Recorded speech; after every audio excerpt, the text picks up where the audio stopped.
From the Nen ability in Hunter x Hunter to Elemency in Mistborn, from the Titan powers in Attack on Titan to alchemy in Full Metal Alchemist, magic systems can be as varied as the worlds in fantasy themselves. We all know world building is at the heart of any fantasy setting, and magic systems are major elements that can be used to make those worlds even more dynamic and interesting. A magic system often allows an author to make every confrontation even more exciting and unpredictable, and to introduce newer elements to those magic systems to keep audiences engaged and shift the power dynamics as the show goes on. What I'm trying to say is, magic systems are really important. But not all shows can boast about its magic system. In reality, very few shows can actually construct a magic system that has a certain sense of wonder but also has some rules to it which adds a certain level of intrigue to the story as a whole. Some keep their magic systems very vague till the very end and don't give too much information about the mechanics of that system, while others focus too much on the nitty-gritty details of the system, making it monotonous and hard to follow sometimes. Not many shows can strike a perfect balance between these two extreme cases. I want to clarify that not every show that leans towards a certain extreme is bad or faulty, because magic systems are not by any means the heart of any show. That title rightfully goes to storytelling and character writing. Magic system is just something that you can use to make your story more captivating. For example, the magic system in Lord of the Rings, the movies, not the books, doesn't really explain its mechanics that much, but still gives you an experience of a lifetime. That being said, it is really refreshing to watch a show create the perfect magic system for its world by balancing both the sense of wonder and interesting mechanics. And it is even better when that show goes beyond that to tie in every aspect of its magic system to the overall themes of the show. And that is exactly what Frieren Beyond Journey's End has accomplished.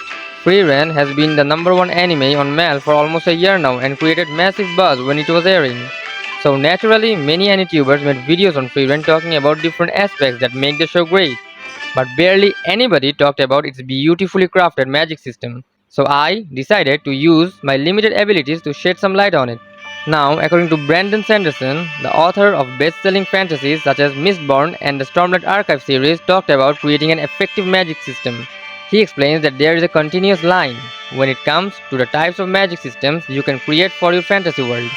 On one side is the sense of wonder, which doesn't really explain the rules of the magic and tries to maintain a level of mystique about its magic system. For example, the magic in Mushoku Tensei doesn't have any specific rules to it. And on the completely opposite side of the spectrum is magic as a science, meaning the rules of that magic system is well explained and you cannot break those rules while using it in any given situation. It takes a bit of the mystic out of the magic but creates a system that is more understandable and realistic as it needs to follow certain rules and enables characters to use and bend those rules in clever ways to try and gain an unpredictable advantage over a more powerful opponent. To give an example, Full Metal Alchemist sets up the rule of equivalent exchange from the get-go, and the characters always need to abide by that rule while making any plans or decisions. Brandon says there is no right or wrong way of creating a magic system, but even if you lean towards one side of that line, your system shouldn't lose the other element completely. Basically, there needs to be a balance, which brings me to Frieren. The initial setting of Frieren is that of a typical fantasy series. There are different spells for different magic, and if you are a mage, you can perform any magic as long as you learn the spell to that magic. How well you perform that magic depends on practice, experience, and of course talent. Pretty simple, right? So initially, this show doesn't bind its magic system in any rules and lets it breathe a little with the sense of wonder. And I also appreciate the fact that the show doesn't only show magic used for fights and also shows that there are simpler forms of magic that can be used to make your everyday life easier. This makes the spells and magic feel like a naturally integrated part of the entire world instead of just tools of battle. Most shows don't even care to do that, and it was great seeing this show do it so effortlessly. But the show slowly starts to add complexity to its magic, which starts adding some layers of depth to this simple magic system. We first get some insight into how to use defensive magic more efficiently. Of course, a spell would be much more effective if you put more mana into it, but you can last longer if you conserve your mana and instead use a spell in an efficient manner. As Frieren teaches Fern that casting defensive spells over a large area drains a lot of mana as the structure of defensive spells is really complicated. Even such small bits of information about a spell's structure and efficiency also adds complexity and makes the magic seem more natural and interesting. Frieren advises Fern to focus and put up small and concentrated defensive spells only in the small areas where the offensive spells is going to cause an impact. This reduces mana consumption and allows you to last longer in a battle of attrition. So, the show slowly starts introducing spell mechanics. I also love the show's efforts to reintroduce its themes of the flow of time through some of its magic, like how the Zoltrek was this powerful offensive magic that even Frieren struggled against, and now it has turned into just an ordinary offensive magic in what Frieren says is a mere 80 years of time. But the idea that 80 years is a long time for humans and humans take quick actions as they have much shorter lifespan is expressed through this event of Zoltrek losing its value as it has been researched upon for 8 decades is so in tune with the show's overall message. The show then introduces the concept of manipulating your mana and why something like that can be really useful in dire situations. The show introduces demons as pure evil who can never understand people as they only use their words to deceive people and not to actually communicate with them. They take advantage of human emotions by uttering the exact words they want to hear. And so Flamme teaches Frieren to get back at the demons by manipulating her mana. Just as the demons deceive humans with their words, Frieren must deceive them by concealing her mana. She needs to hide her true power until she gets in the perfect situation to defeat them. And this works because the show establishes the fact that mana or magical power holds a different value to demons than it does to humans. To humans, magic is a special ability that can be used to make one's life easier. But to demons, it is dignity and wealth itself. The one with more mana is more respected and valued in the demon world, just like one with more wealth is valued more in the human world. So, demons never even think about concealing their mana as it would mean to hide their own worth, which is ridiculous to them. Thus, the show not only creates distinction between humans and demons by their looks and nature, but also by using its magic system by illustrating how humans and demons conceive mana differently. The show adds another layer to this mechanic by introducing the concept of mana fluctuations. Basically, whenever you conceal your mana forcefully, it causes fluctuations in the mana radiating from you which a strong demon can easily see through. But the theme of Frieren having a long life comes to play again as she has practiced this skill for so long that it has become as easy for her as breathing itself. This idea creates some of the most satisfying and baddest scenes of the first season. Kill yourself.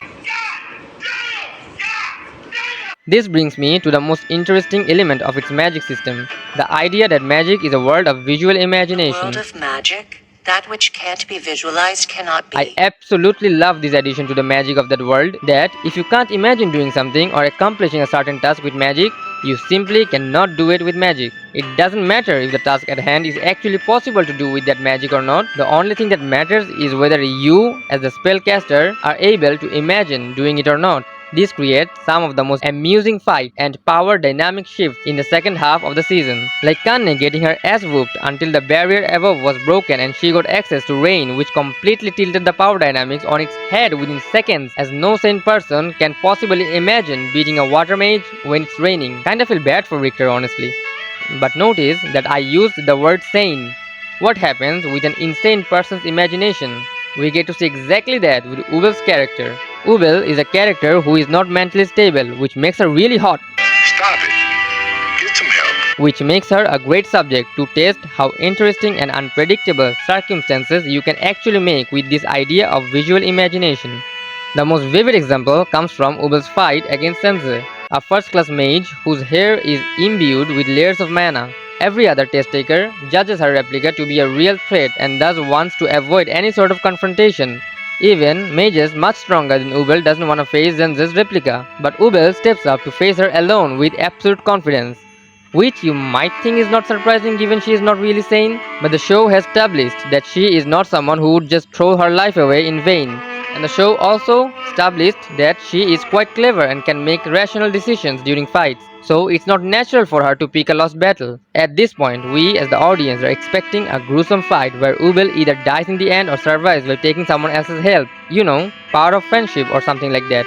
Or that it'll be a one-sided massacre and she will get absolutely destroyed. But the one at the receiving end of that massacre was not Ubel, it was actually Zenze's replica.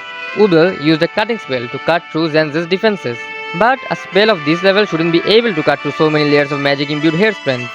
That is exactly what makes this magic system so interesting.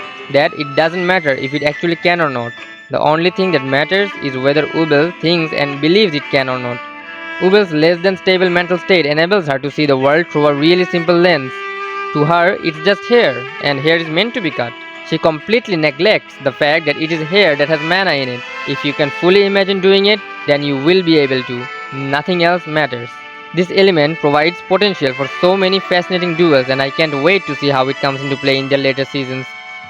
Such interesting ideas really make the magic of the world come to life and makes it kind of a science unique to that world that can be studied by the characters of that world and makes any casting of any spell so much more engaging when I slowly get to learn the mechanics of all those spells and the nitty-gritty details of that magic system as a whole. And it is impressive considering that this show is not an action shonen or a power fantasy where your main attraction is the powers and the magic. It is a show about life, memories, acceptance, emotions, the irreversible flow of time, and most importantly, cherishing the smaller things in life. For a show like this to give so much thought into making its magic system so engrossing is just a delight to watch. It shows how much care the author put in making this world and its magic and the effort put in by the staff of Madhouse in bringing it to life in the most perfect way possible. And I absolutely love that even a simple and seemingly useless spell like the one that makes a field of flowers has massive impact in connecting Frieren and Himmel, which in turn makes Himmel choose Frieren as a member of the party of heroes, and that exact spell being Flamme's favorite spell. This is just another testament to how well integrated the magic, characters, and themes of the story are. So yeah, there are tons of reasons as to why Frieren has won so many hearts just with its first season, but its beautifully crafted magic is definitely one of them. And I just wanted to talk about it a little as so little has been said about it. I thought it was beautiful. That was when I learned just how beautiful magic can be. So yeah, tell me your opinions about the magic system of Frieren and how good you think it is.